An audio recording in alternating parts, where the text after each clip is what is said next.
Hello, this is a homily for the fifth Sunday of the year. Last week we heard about the general vocation to participate in the office of the prophet. Jesus Christ himself is the prophet, and he's sharing that power with us. This week we have a very specific set of readings about a very specific element in the church, and that is the vocation to essentially be the clergy and to serve the people of God, serve Christ by serving the people of God.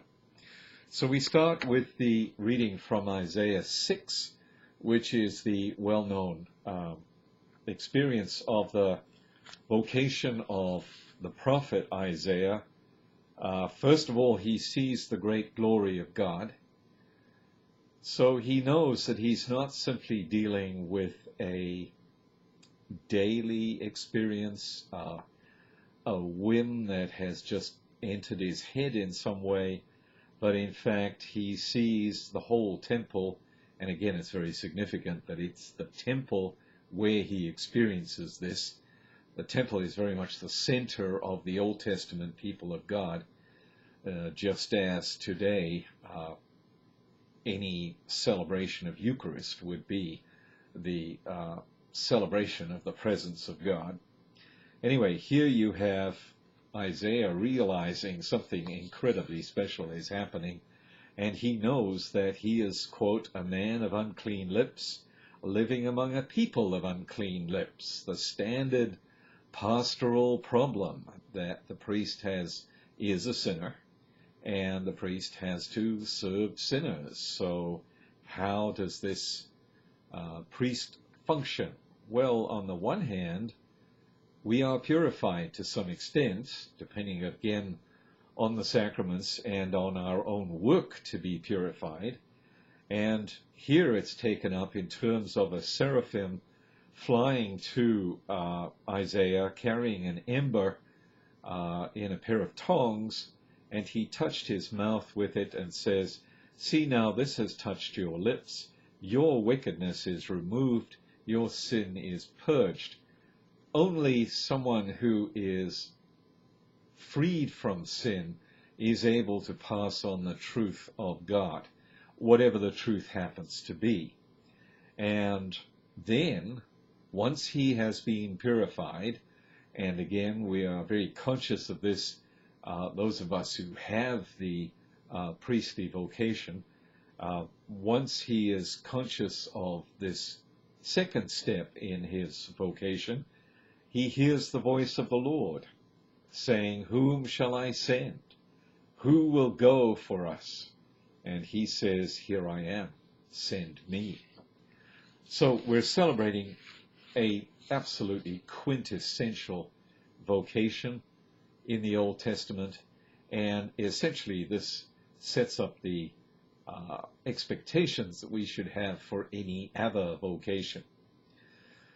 Next we have the psalm, and the psalm is Psalm 138, which is giving us the interior movement of the spirit of someone who is called. And this is an expression of just how completely this person who has been called is going to sing the praises of the Lord, worship in your holy temple, give thanks to your holy name, and 2 verses down, all the kings of the earth shall give thanks to you, O Lord.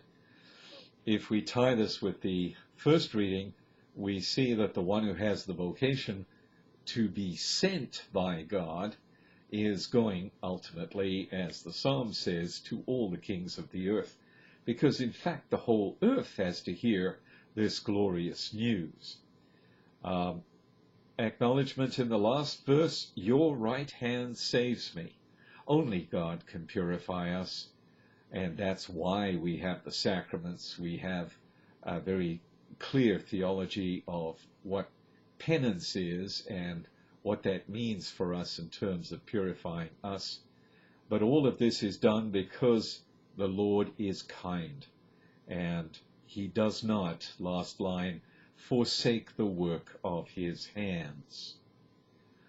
Second reading from 1 Corinthians 15. Here you have Paul telling the Corinthian community the central aspects of the message.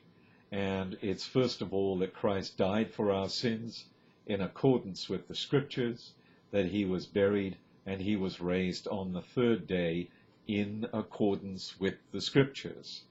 And then he appeared, and so essentially Paul is giving us a little pocket summary of the Christian history, the most important parts that anybody who wants to be a Christian would have to know.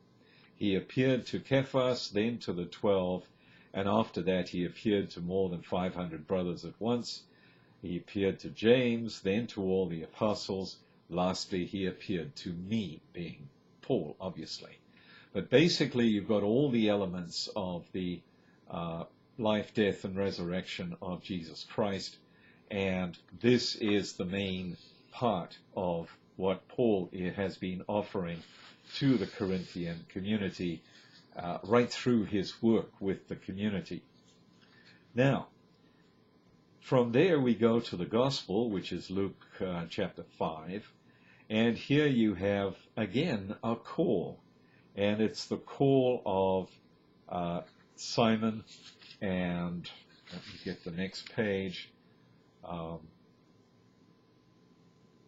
Simon is fishing.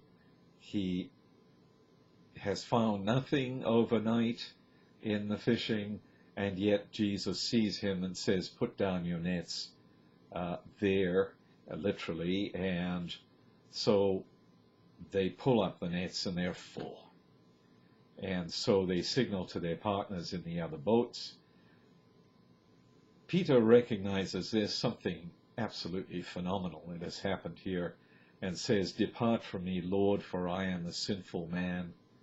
And then James and John, the sons of Zebedee, the partners of Simon, all those who had been participating in this fishing expedition realize, yeah, this is something amazing.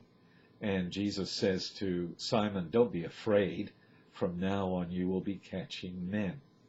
When they brought their boats to the shore, they left everything and followed him. Again, an absolutely unique vocation, very much as Isaiah had to completely reconfigure his life to be the prophet that God wanted him to be. Here you have Jesus, who is the incarnate God,